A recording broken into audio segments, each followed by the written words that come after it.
Welcome back to our new season, Greenbites by Sustainable Asia. I'm Chermaine Li. And I'm Bonnie Out.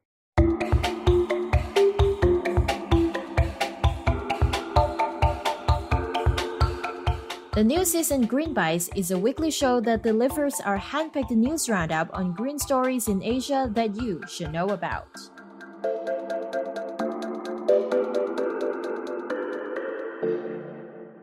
Hey Bonnie, have you ever traveled to Japan before?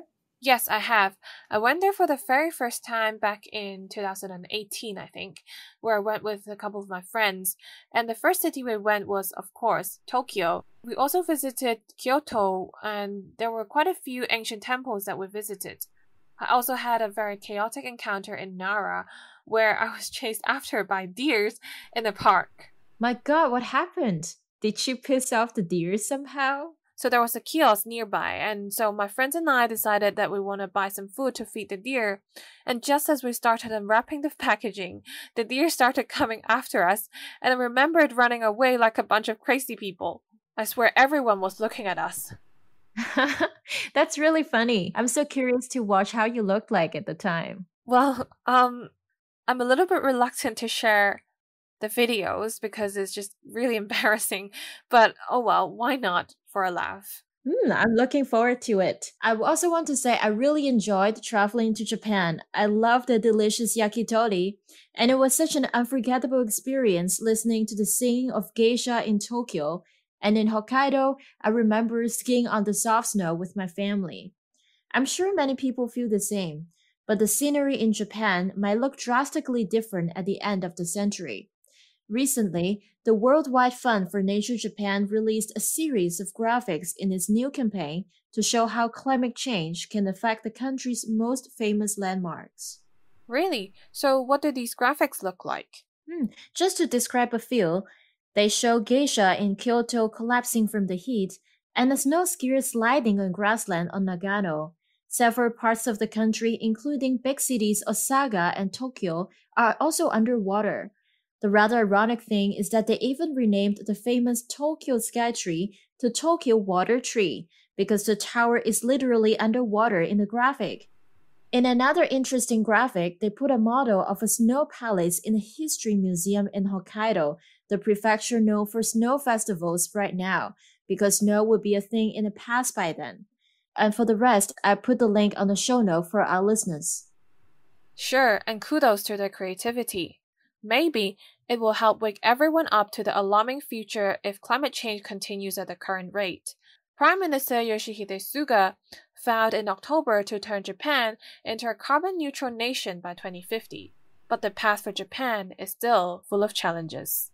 Japan is the third largest economy in the world, so they should have enough resources to do just that, right? Well, yeah, they do have the resources, and they did have a track record of using nuclear energy in the past, and aim for it to provide over half of the country's electricity by 2040. Yet, I'm sure no one in Asia can forget the Fukushima nuclear accident in 2011. That is so true.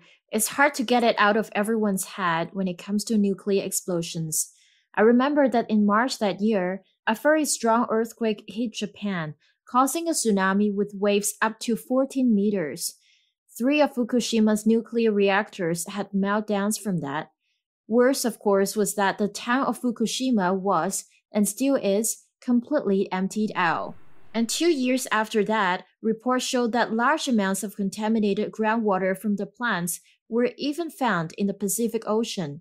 It has become the most severe nuclear disaster after the notorious Chernobyl accident in 1986. The possible radioactive contamination of the 2011 incident is still haunting Japanese people nowadays. Exactly, and this incident has pushed Japan away from nuclear power and back to burning fossil fuels. Currently, only a little more than 20% of Japan's power is produced by wind, water, biomass, and solar energy. I see. That might explain why people want Japan to speed up its goal. In late January, a group of 92 corporations known Japan Climate Initiative urged ministers to double the goal to source renewable energy in 2030, from about 24% to 50% in Tokyo. as the WWF predicted the average temperatures to rise by 5 degrees Celsius in the next 80 years, the government might really need to hurry up. And its neighboring country, South Korea, is also in hot water. The government released a report in January that if greenhouse gases continue to emit at the current level, the average annual temperatures can rise by up to 7 degrees Celsius by the end of the century. And this also means that the number of heatwave days can go up to 93 days in a year. Can you imagine 3 whole months in extreme heat? Wow, 3 whole months in a year is a really long time. Our summers are already quite long, so I really do not want more scorching days. Do you remember we mentioned in previous episodes that South Korea pledged to put more electric and hydrogen vehicles on the road by 2025? Seoul's mayor said in January that they will remodel over 350 old public buildings next year as part of a green project and make electric and hydrogen vehicles mandatory transportation in the public sector. That's a very good first step, and I'm glad to know countries are taking actions now. Another country in Asia that we often overlook as a climate change hotspot is Mongolia, where temperatures have gone up by 4 degrees Celsius since 1940, compared to the global average of about 1.5 degrees Celsius. One of the industries that was hit the hardest by this was cashmere production. Indeed. Cashmere is made from the belly hair of goats in Mongolia, but rising temperatures are posing a threat to the ecosystem the goats depend on. It increases the risk of further desertification in the country that already has 90% drylands. Yes, and as a result, different green programs are launched to help protect the ecosystem in the country. For example, a UK-based NGO named Sustainable Fiber Alliance issued a certificate system for fashion companies and manufacturers to follow, which ensures sustainable farming practices for the goats. But this doesn't cover the cashmere production in Chinese Inner Mongolia. So there are doubts as to how they're going to succeed in producing sustainable cashmere as a whole. It's important to think about where the clothes we wear come from and how much carbon footprint they have and the impact on the environment. That's all for this week's Greenbites. In the beginning of January, we asked our listeners to share with us their climate goals for the new year ahead. And so here are some of the responses. KM, a lady from Hong Kong, tells us that she brings her own coffee mugs to buy bubble tea and boxes to get takeaways. While she said some restaurants don't allow that due to the pandemic, she is trying her best she can. And another listener called Joyce, also from Hong Kong, tells us that she has decided to go green for gifting this year, either presents made of sustainable materials or something digital. A big thanks to listeners for sharing your Green New Year resolutions with us. And if you have any green knowledge you'd like to know more about, don't hesitate to comment on our social media platforms with the hashtag #ShareYourBite.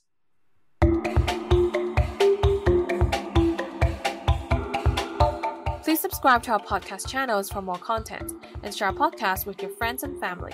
To find out more about us, visit our website sustainableasia.co and follow us on Twitter at sustainableasia or Facebook Sustainable Asia Co.